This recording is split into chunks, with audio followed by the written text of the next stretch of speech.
Hi hello good morning. तर आज होती घटस्थापना म्हणजेच उपवास. तर आज आम्हा दोघांनाही उपवास होता आणि मी रात्री शाबू भिजत घालाय विसरलेले, त्यामुळे आम्ही असे काहीसे भिजत घालते. मग काय सगळी कामं आवरायला घेतलीत म्हणजेच फराळ बनवायला घेतला.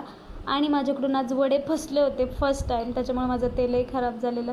असो, फराळ करून घेतला आणि घरातला पसारा आवरायला घेतला. खूप जास्त पसारा पडला होता, कारण माझ्या घरात एक सोडून दोन बाळ आहेत. एक माझ्या सासूबाईंचं आणि एक माझं.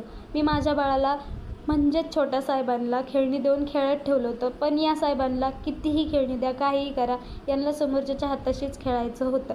संध्याकाळी स्वयंपाक उरकून घेतला. साहेबांच्या चेहऱ्याचं असं काही फेशियल केलं जे नको नको म्हणताही मी केलं. संध्याकाळी उपवास सोडून चॉकलेट खाल्लं आणि म्हटलेलं ना, या साहेबांना फक्त समोरच्याच्या हाताशीच खेळायला आवडतं, बघताय तुम्ही.